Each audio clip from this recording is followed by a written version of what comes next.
Right, obviously, and I'm sure we'll get into this later, but people know that you guys have been in very difficult circumstances competing on the Tier 1 circuit, which is mostly, primarily, obviously located in Europe with some events in North America over the time you were there. Right, when you're on this circuit, people might know the enormous travel length you have to even arrive in the region. Oftentimes you just stay in the region for months and months and months, depending on what the visa situation is. Play all the tournaments, and I've heard that it's just rare that you go back or you go back to update the passport, etc. During this time period where you're actually coming to Europe and you were initially on the Tier 1 circuit, how do you actually handle it if you were going to tournaments and you come like 9th place, or you don't get a big deep run and you don't get like satisfaction of having the storylines? You know, how do you actually handle if you go from tournament to tournament and it's not the results you want? Are you talking about like during the Renegades period with Sponge? Yeah. Yeah, it's definitely difficult because, you know, that was the first time any of us have ever had an opportunity like that and to ever do anything like that. And of course, those guys that were on my team, some of them are a lot older than me. They'd been in the scene a lot more. So for them, there was more pressure for them, I feel like, because I was young, obviously. Like, I had a lot of time left to develop and do more things in my career. Whereas for those guys, you know, this was like their time, you know, like their opportunity to do things. And when you're traveling away from home and you're going to like multiple tournaments back to back, and it's hard to find places to practice at. Like, you don't have anywhere to live. You have to stay in hotels, and it's like you don't know what's next. And then it's like it's super ambiguous, pretty much. That's the way I could describe it. And when you have like a bad event like that, you're like, well, where did it all go wrong? Like what did we do? What do we need to fix and shit? So yeah, it was definitely hard back then, and especially like when we have multiple bad events in a row and we need to cut people or something like that. Like that's their livelihood, you know, like you're taking it away from them.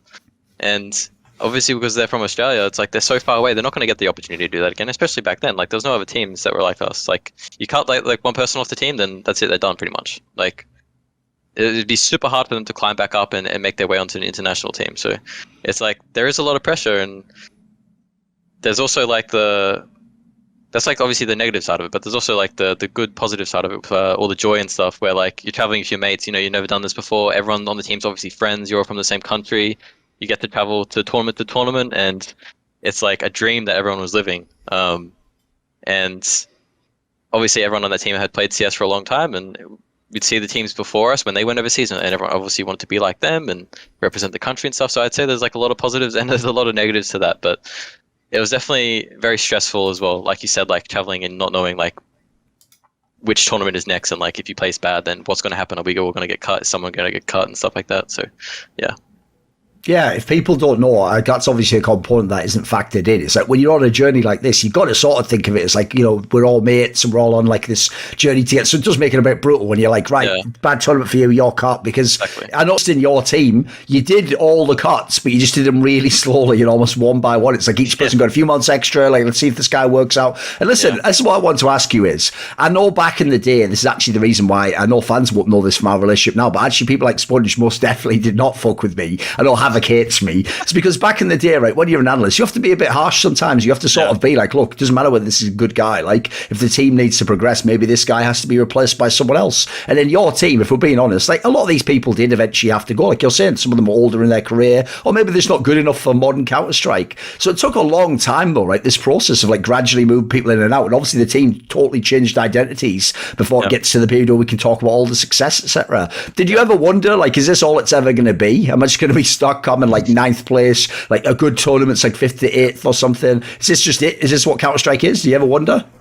Yeah, no, for sure. A lot of times over the years, I would definitely wonder that, being on the same team. And like, I don't know, it's kind of bad to say that, because like I definitely did enjoy like a lot of my time, especially with like a lot of those guys who are now, or who were cut off the team. And you know, there's one side of it like where like I really want to do well, and you know, I played this game for so long when I was a kid, and I was watching videos and like frag moves and stuff like that. This is like where I wanted to be. Like, I wanted to be number one and stuff like that, and play all these events. And then on the other side of it, I did really have a lot of good times, you know, with those guys. And they obviously gave me the opportunity to play internationally. They got me in the team. Like, so who am I to say that, like, you know, this guy needs to go, this guy needs to go, stuff like that. So like, it definitely was really hard sometimes to do that.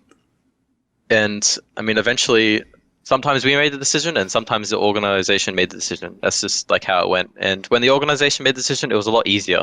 Obviously, we didn't really have any part of it. the organization said we had to do this, we had to find a player, and that's it. But when we had to make the decision, it was because like we weren't happy with the results and stuff like that, and something needed to, something needed to give. We needed to change a player.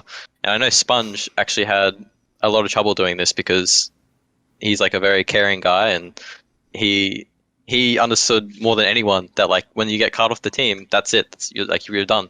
And like I think he knew that himself, and like he had a lot of trouble doing that to other players on the team. And I mean, like, I can't blame him at all, and I don't think anyone can really blame him.